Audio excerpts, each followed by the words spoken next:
After my heart transplant, I texted my son. I'd just survived a 12-hour operation. My chest was still stitched shut, tubes coming out of my arms, morphine barely dulling the pain. All I asked was if he could pick me up from the hospital. His reply, "You're not my problem anymore." And his mother, my ex-wife. She said, "We're better off without you." Not, "How are you feeling?" Not, "We'll be right there." Just that. That's when I knew something had to change. I didn't cry. I didn't scream. I just looked at the screen and smiled, because they had no idea what I was about to do. They had no idea who they were playing with. My name is Harold Green. I'm 60 years old. I built a financial firm from scratch in Manhattan, then sold it for 7 figures. I retired early, bought a penthouse in the Upper West Side. Thought I'd finally made it. Thought I had a family that loved me. Turns out I was wrong. But before we get into all that, do me a favor.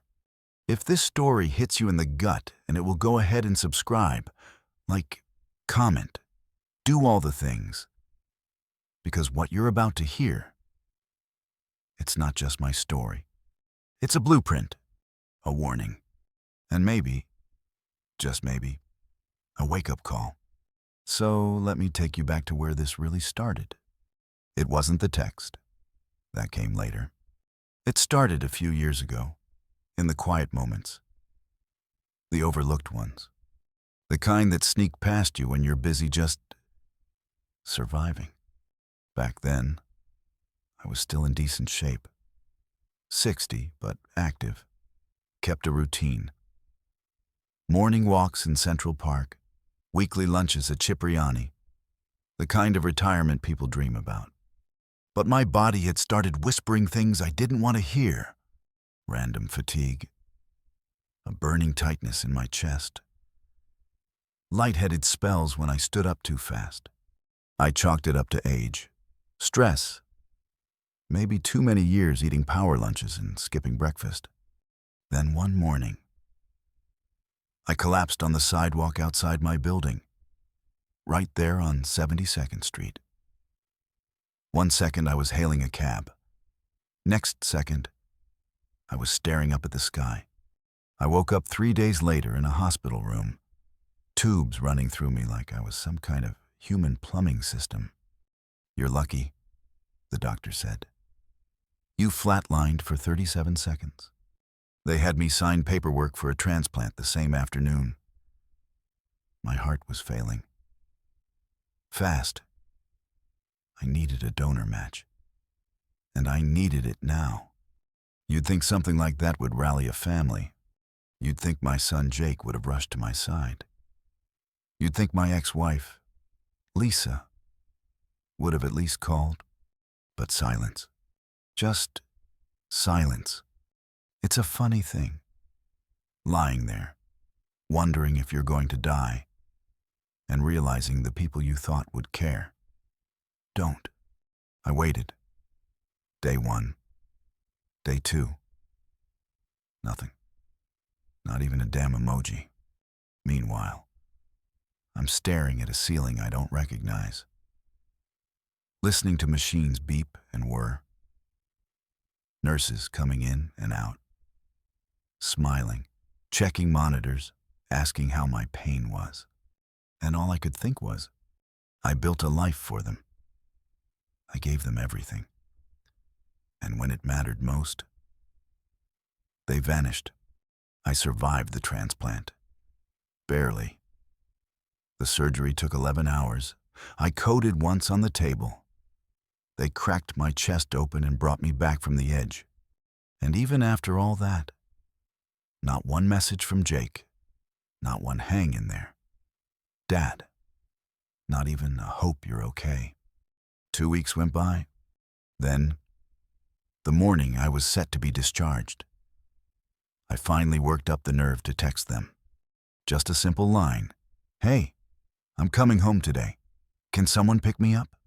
That's when Jake replied, Cold, flat, like he was answering a spam call. Call a cab, I'm busy. Then came Lisa. We're better off without you. Don't rush back. I reread those texts at least 10 times. I wasn't angry. Not at first. It was something colder than anger.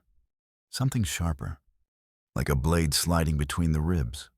I sat there, phone in my hand, heart beating with someone else's pulse inside me, and realized something I should have seen years ago.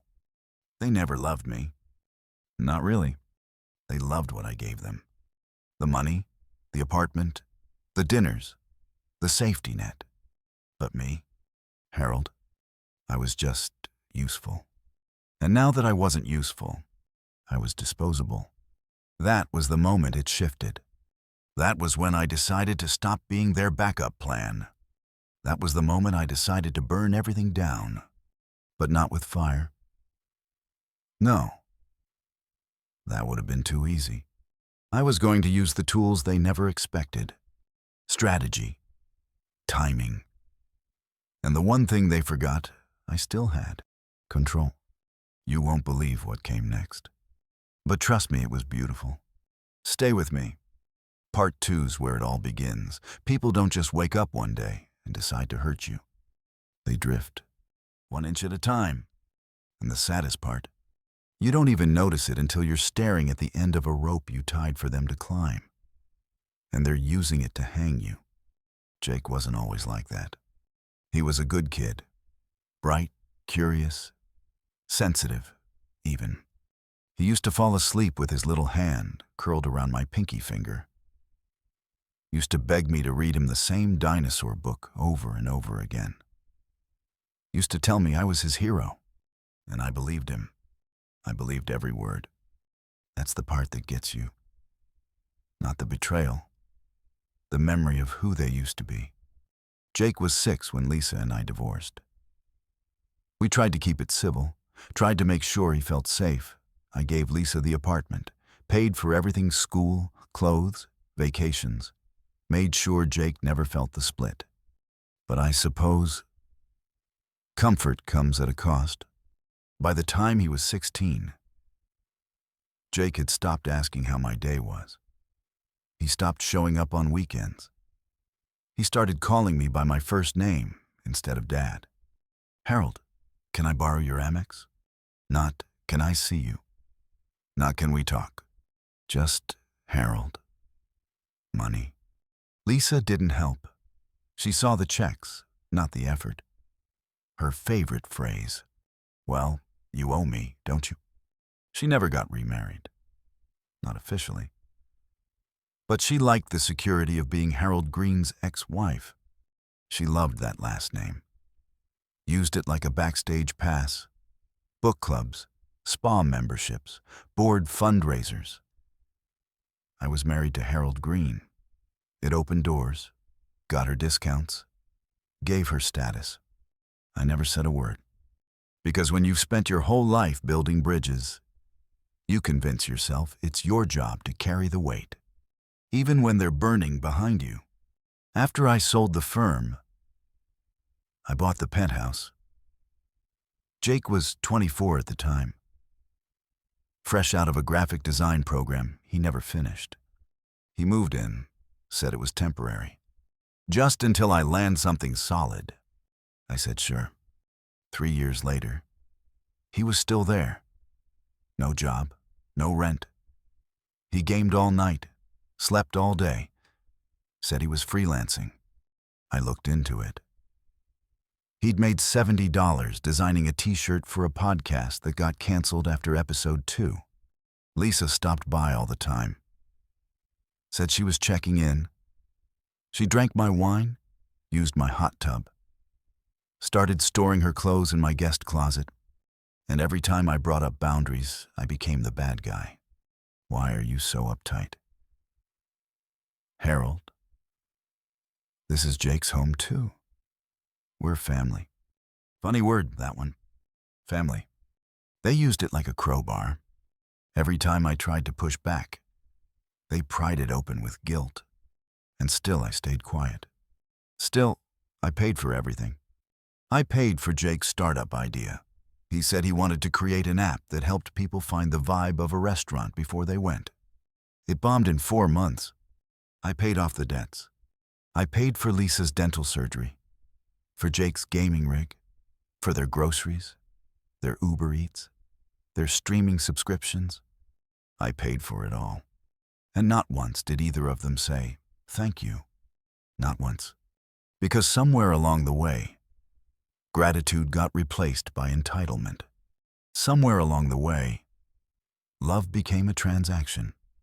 By the time my heart gave out, I was more ATM than man. And the worst part, I let it happen. I let it happen because I believed if I just gave a little more, tried a little harder, showed up a little longer, they'd come around. They'd remember who I was to them. They'd see me, not the checkbook, not the bank account, me. But people who feed off you don't want to see you. They want what you bring. They want the lights to stay on, the fridge to stay full, the bills to vanish. And as long as you keep giving, they keep pretending you're loved. Until you stop, until the lights go out. Until you end up in a hospital bed with a stranger's heart in your chest, and no one to drive you home. I remember that morning like a snapshot burned into my brain. I was sitting on the edge of the hospital bed, holding the phone in both hands. The doctor had just signed the release papers, said I could go home, told me to take it easy. Avoid stairs, avoid stress. I laughed when she said that. Avoid stress. I had no idea what was waiting for me at home. I texted Jake, typed it slow. "Hey, discharge today. Could you pick me up?" I stared at the screen. 3 dots appeared. Then they vanished. Then they came back. Then I got the message. "Call a cab. I'm busy." I froze. No apology. No, sorry. Work's crazy. No, can I help later? Just, I'm busy. I sat there for a minute, then texted Lisa. Her reply, "Don't come back yet. We're better off without you." I didn't feel anger. Not in the way you'd expect. It felt surgical, cold, precise, like a wire finally snapped. I stood up, grabbed my bag, walked past the nurse station like I was heading into war. Because in a way, I was, but not with yelling, not with threats. I was going to fight this the way I fought for everything else in life. With clarity, with calm, and with every legal, financial, and public tool I had left. Because they thought I was weak now. They thought I was finished. But I wasn't dying. No, I was just getting started. The taxi ride home felt like a movie in slow motion. Every street was familiar. But something felt off. Maybe it was the January light. Too pale, too sharp. Or maybe it was the weight in my chest that had nothing to do with surgery. The driver was kind. Said nothing when I winced, climbing into the back seat. Said even less when I stared out the window. Silent, gripping my discharge papers like they might fly away. He asked if I had family picking me up. I lied. Said they were meeting me at the building. He nodded like he believed me. But I think he knew. There's a look people get when they've been left behind. I must have had it painted all over my face. When we pulled up in front of my building, the same place I'd paid for in full 15 years ago, my stomach twisted. The sidewalk was littered with fast food wrappers. The front lobby lights were off. Security guard asleep behind the desk. I tipped the driver, said thank you, watched him drive off into traffic and disappear. And then I was alone, standing outside the life I thought I'd built, feeling like a stranger.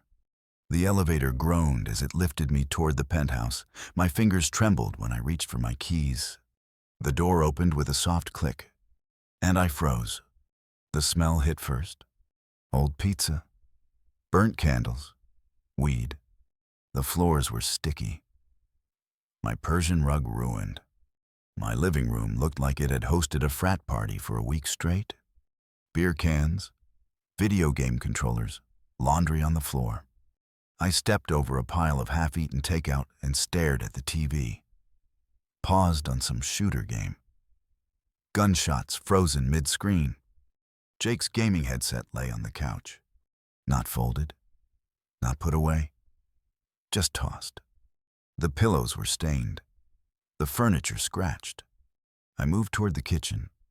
Worse, sink overflowing with dishes. Fridge packed with overpriced wine, energy drinks, and imported cheeses I'd never buy. Half my groceries had expired.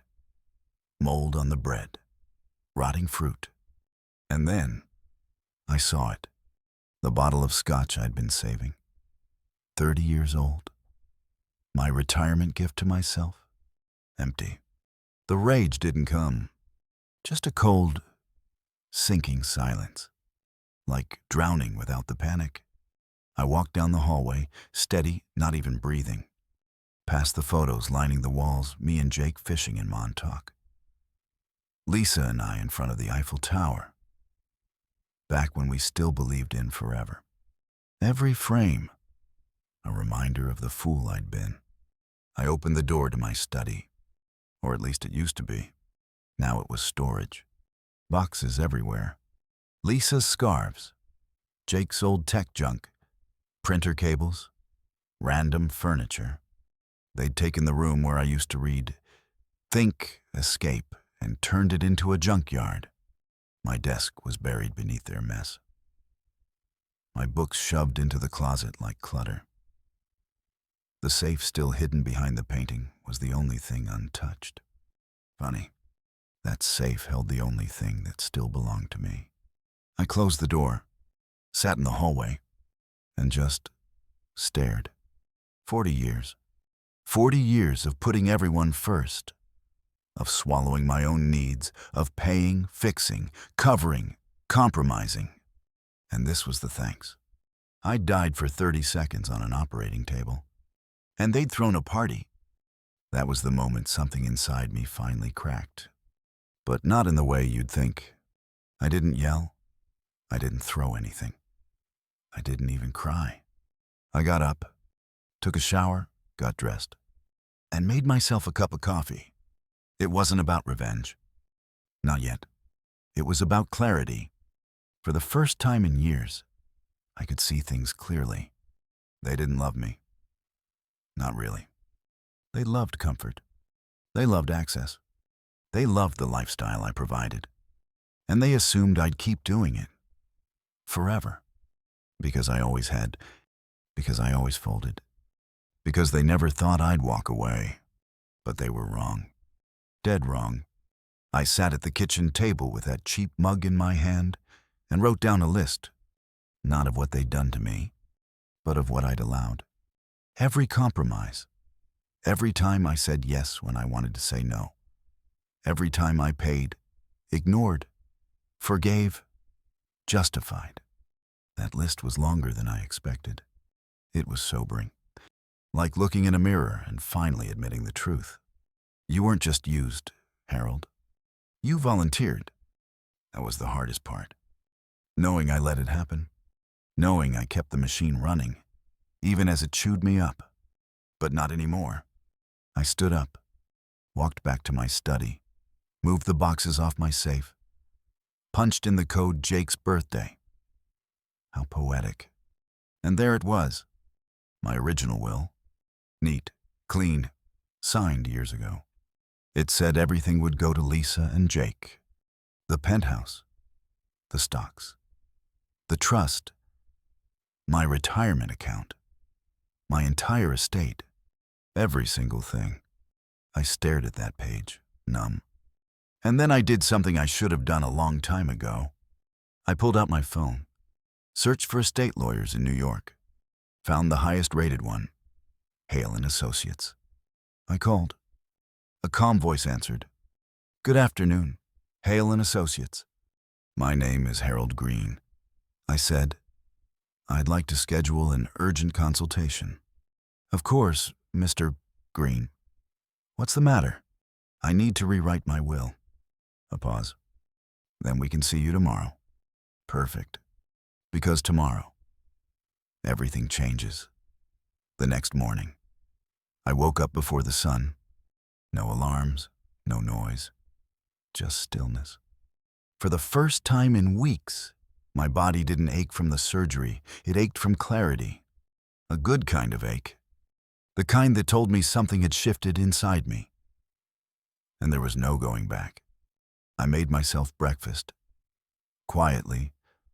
1 egg, dry toast, black coffee. Simple, clean. No one around to complain about cholesterol or ask for almond milk. I looked around my kitchen.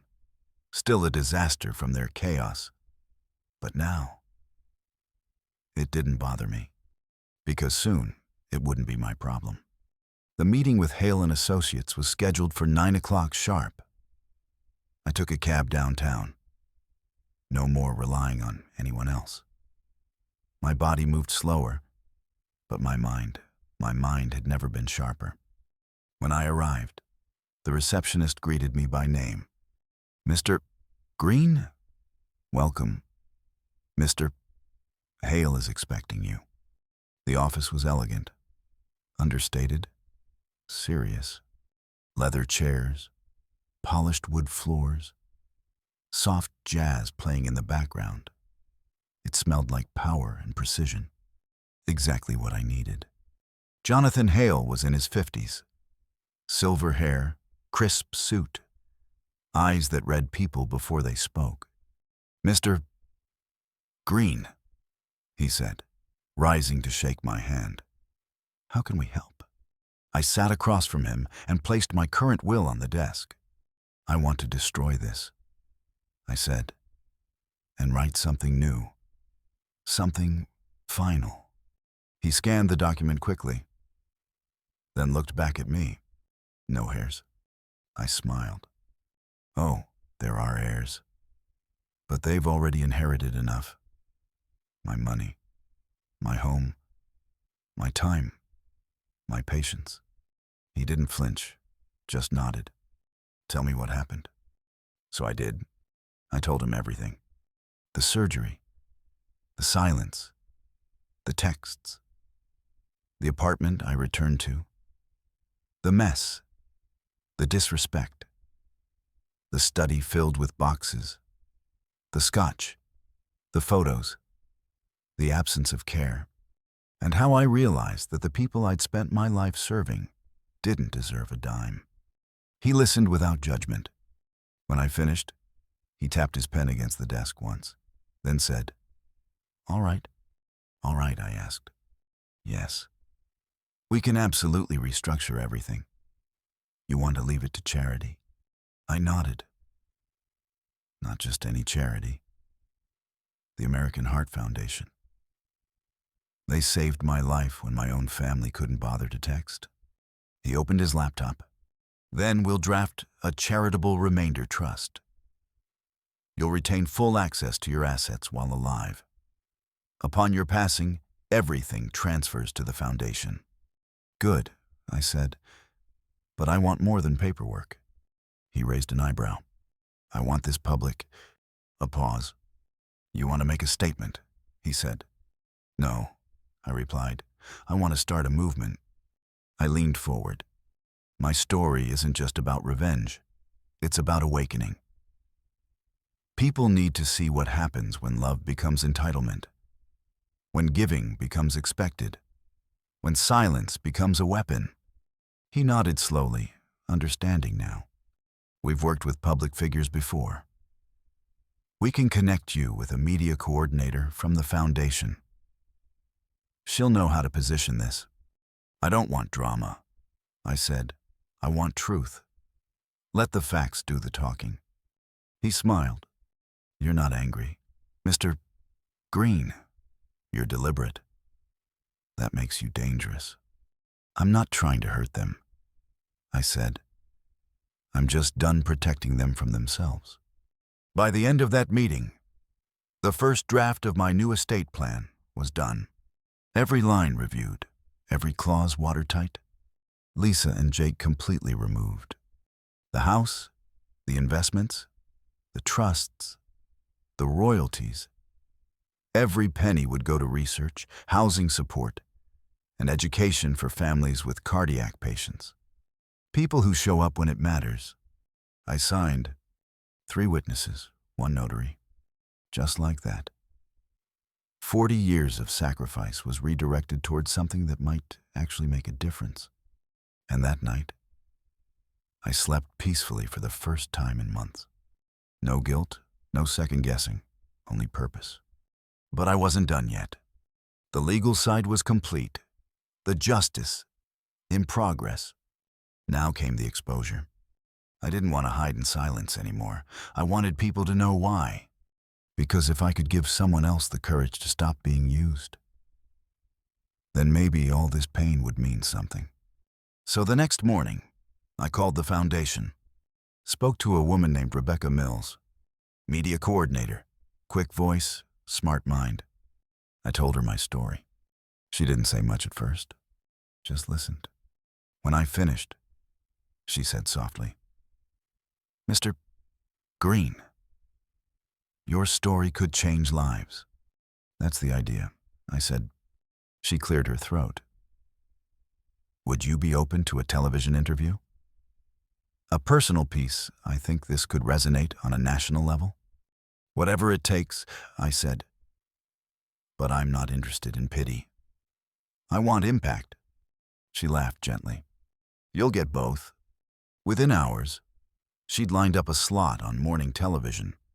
Good Morning America, 6-minute feature, full crew, studio lights, national audience. I wasn't nervous. I'd built billion-dollar deals on napkins. A few cameras and questions didn't scare me. What did scare me was the truth, and how many people were going to hear it. 2 days later, I was in the studio, powder on my face, microphone clipped to my lapel, lights so bright I couldn't see anything beyond the camera. Across from me sat David Martinez, morning anchor, polished and empathetic, with the kind of voice that makes hard truths easier to hear. He leaned in gently. "Mr. Green, let's start with the obvious.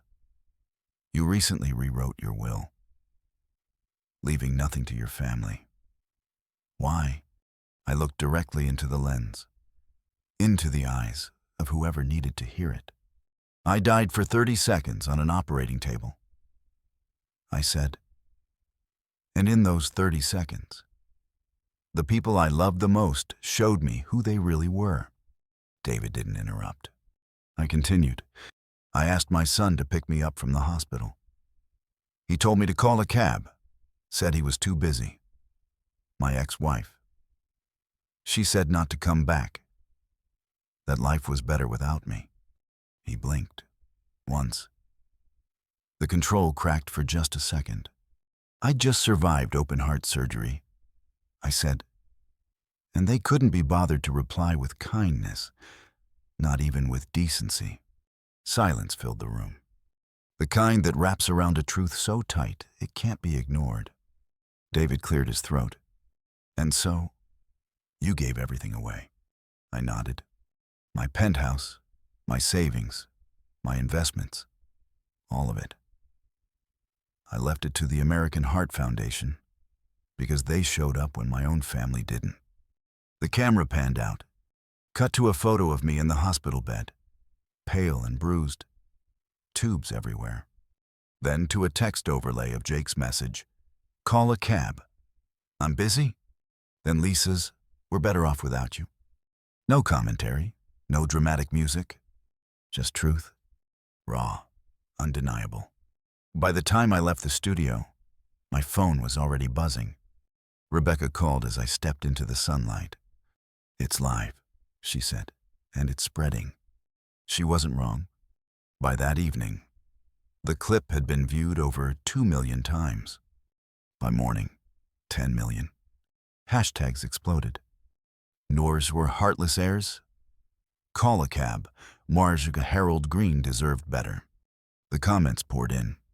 This man gave his life to them, and they partied. Standing ovation for Mr. Green. Showed more class in 5 minutes than most do in a lifetime. Shared this with my dad. We cried together. I didn't post a single word. Didn't need to. The public did it for me. Jake's name trended on Twitter for all the wrong reasons. Lisa's LinkedIn profile vanished within 24 hours. Their faces, their cruelty were now part of a larger conversation. And I watched it all from my favorite chair, sipping black coffee. Not a flicker of guilt in my chest. This wasn't revenge. This was reckoning. But it wasn't over yet. Not until I looked them in the eye. Not until I said the words they never imagined they'd hear from me. You're done. So I waited. And on a bright Tuesday morning, I walked into my own penthouse. Jake was in the kitchen, hunched over a bowl of cereal like a teenage boy. Lisa was in my reading chair, scrolling her phone, eyes tired and bloodshot. They both froze when they saw me. I closed the door quietly behind me. "Hey," Jake said, trying to sound casual. "Didn't know you were back." Lisa forced a smile. "We were just giving you space to recover." I set my keys on the counter. "Did you watch the interview?" They didn't answer. So I answered for them.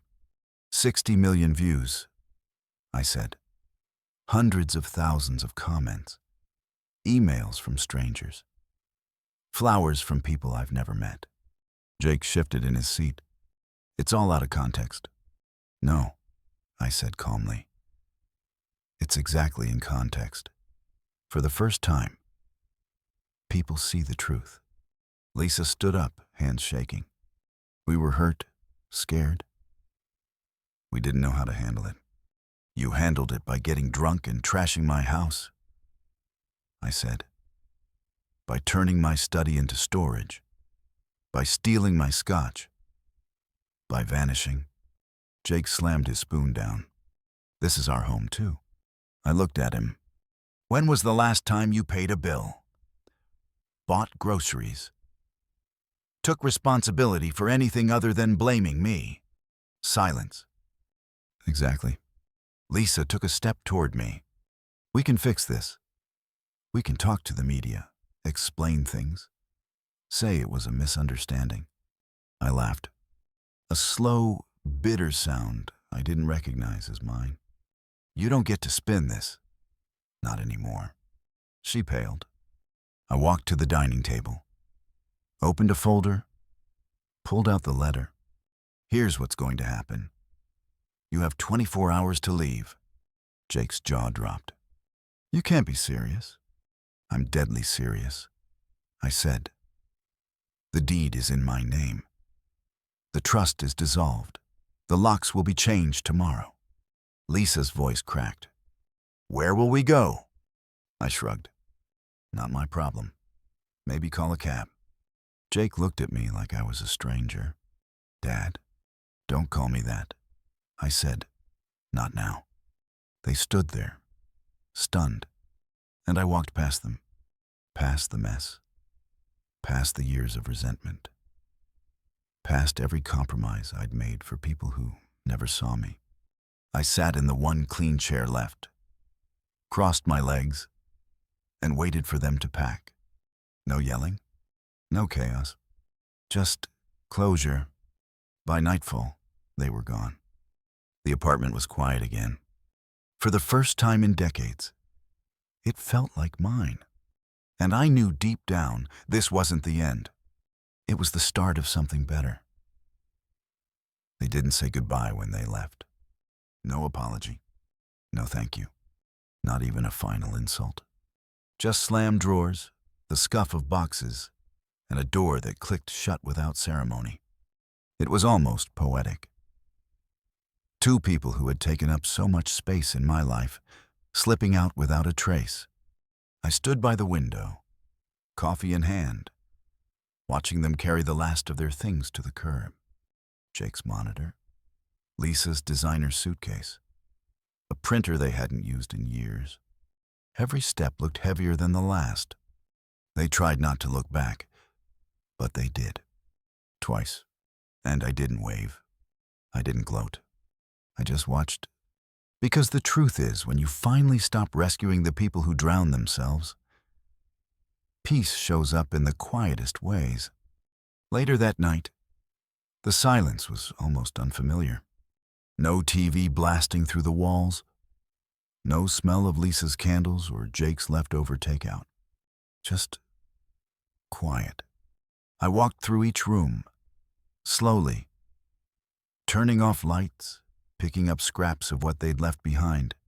Each item told a story. A crumpled receipt from a steakhouse I never visited. A thank you card from someone I didn't know, addressed to Lisa. An envelope full of unpaid utility bills Jake had hidden in a drawer. Little reminders. Proof that I hadn't been crazy. I'd just been too generous.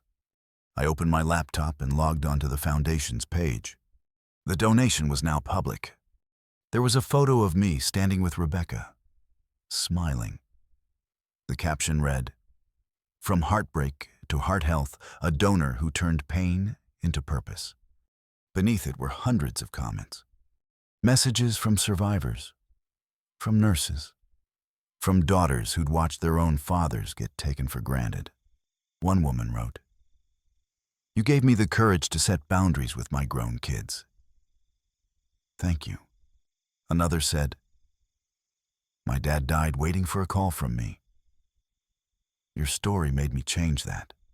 And one simply said, "You matter. Your story mattered." I didn't expect the validation to hit so hard, but it did. Because for so long, I'd only heard silence. Now, the world was listening. Lisa, on the other hand, was being listened to for all the wrong reasons. Someone dug up old charity board photos of her wearing outfits I'd paid for, standing in front of organizations she never donated to. Comments weren't kind. Jake's social accounts were wiped clean within 48 hours. But the screenshots stayed. People were already using his message, "Call a cab. I'm busy," as shorthand for emotional neglect. It became a meme. Someone printed it on a t-shirt. Sold out in 2 hours. I couldn't decide if it was hilarious or heartbreaking. Maybe both. They stopped calling after day 3. 67 voicemails. All ignored. I listened to a few out of curiosity. Lisa sobbing, Jake swearing, Lisa apologizing, Jake bargaining. And in the middle of one of Lisa's longer rants, she said something I'll never forget. "You don't just stop being family." I whispered back at the phone. That's exactly what I did. Because family isn't a lifetime guarantee. It's a relationship like any other. Built, maintained, respected, or lost. And once I finally saw it for what it was, I couldn't unsee it. They weren't family. They were patterns. Patterns I'd repeated for decades. Patterns I finally had the strength to break. In the days that followed, the penthouse felt new again. Not because I'd changed anything, but because the weight was gone. Every morning, I opened the curtains wide. Let the sun pour in. Breathe deeper. I started walking again. Just a few blocks at first, then down through Riverside Park, then longer loops, miles at a time. The new heart was holding up. Stronger than I expected, like it knew it had a second shot and wasn't wasting it. Rebecca called me weekly, said more donations were coming in, that the story was being taught in PR classes, that law students were studying the case as an example of estate power dynamics. "I think you started a movement," she told me one afternoon. I didn't mean to. I said, "But you did." She asked if I wanted to give a talk. Speak at the Foundation's fall gala. I said yes. And for the first time in my life, I didn't feel like I had to earn the room. I'd already earned it. Not with money, not with sacrifice, but with truth. One night, about 2 weeks later, I was walking back from dinner when I passed a newsstand, and right there, on the front page of a weekend feature. The man who gave everything away and took his life back. There was my face again. Softer, older, but proud. The caption underneath read, Harold Green, retired financier. Proves it's never too late to reclaim your worth. I bought every copy, not out of ego, out of disbelief, because I had lived most of my life in the background, the helper, the fixer, the dependable one. And now I was finally the main character in my own life, and it felt good. No, it felt right. But even then, I didn't expect what came next. A message.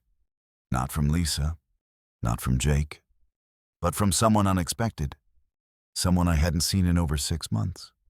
A quiet knock at a cafe table, a hesitant voice, a chance for something I hadn't considered in a long time. Redemption. But that's a story for tomorrow. It happened on a Thursday, late afternoon, sky gray, wind pushing leaves across the sidewalk in slow, dragging spirals. I was sitting at a cafe in the West Village, my usual spot. Same table, same black coffee, same view of the crosswalk I like to photograph. I was scrolling through photos on my phone when I felt it, that shift in the air, that weight, unspoken. I looked up. Jake. He stood there, hesitant, hair trimmed, shirt tucked, a posture I didn't recognize, upright, unsure, a little, older. I didn't speak. I just raised my eyebrows. Mind if I sit, he asked. I gestured to the empty chair across from me, and just like that, we were facing each other again. But everything had changed.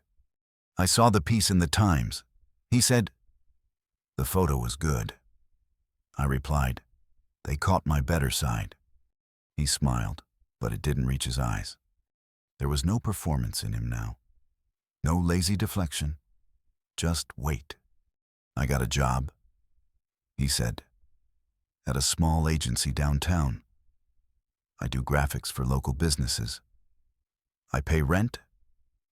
I make my own grocery lists. I didn't nod.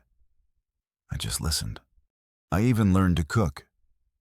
He said, mostly pasta. But it's a start. Silence sat between us. Not hostile. Not warm. Just honest. I didn't come here to ask for anything. He finally said, I know. I said quietly, I'm not here to fix things. He added, or to change your will, or undo what I did. I looked at him, really looked at him. He had circles under his eyes, calluses on his hands, a little sunburn on his nose, signs of effort, of doing instead of taking. That mattered more than he knew. I'm just here, he said, to tell you that I get it now. All of it. What I was, what I became. His voice cracked. And I'm sorry. Not because you made it public, but because you were right to. I sipped my coffee, let it settle in. Then I said something I hadn't planned to say. I'm proud of you. He froze. His jaw tightened. I don't forgive everything. I added, that's not how this works. But I see the difference. And I respect it. He exhaled, long and shaky. I thought I'd never get another chance, he said. You didn't. I told him. This isn't a second chance. He looked confused. This is a new start, I said. Different foundation. Different rules. We don't go back to what was. We build something better or we build nothing at all. He nodded. Fair. We talked for another 30 minutes. He told me about his tiny apartment, his roommate, his dog. I told him about my hiking trips, the talk I'd given at the foundation gala, how Rebecca had introduced me as the man who turned heartbreak into hope. He laughed. That sounds like a documentary title. It probably will be, I said, as the sun dipped behind the buildings. I stood to leave. Same time next month, he asked, hopeful. I paused, then nodded. Same time. We didn't hug, didn't shake hands. We just understood. He went his way. I went mine. And that was enough. That night, I walked home through quiet streets, thinking not about the past, but the people still ahead. Sarah had invited me to photograph Zion with her and Tom this fall. The foundation had asked me to consult on a new donor program, and I'd started sketching out a memoir, not for publication, just for me. A record of what happens when a man stops being a provider and becomes a person again. Back at home, I lit a candle. The air was still. I pulled out the old photo albums, not to mourn, but to remember, to remind myself that I wasn't foolish for loving, just foolish for staying when I wasn't loved back. But even that was forgivable now, because I'd done the one thing most people never find the courage to do. I saved myself.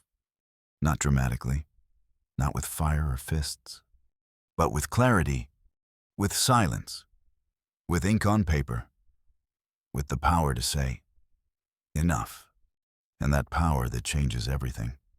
So if you're still listening, if you've been sitting quietly, letting others drain you, if you've given until there's nothing left, this is your sign.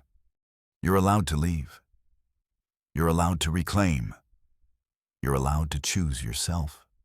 Because love isn't loyalty at your own expense. Love is mutual. And anything else? It's just a transaction wearing a family mask. I spent 60 years trying to buy love with generosity. It took 30 seconds of death to realize I'd never owned a single piece of it. But now I do. And it's worth more than everything I gave away. If this story moved, you share it. Not for me. For the father still waiting on a call. For the woman who thinks she's asking too much. For anyone out there still carrying people who should have walked beside them. You are not alone. And you don't owe anyone your peace. Thanks for listening. Take care of your heart. And start living for it.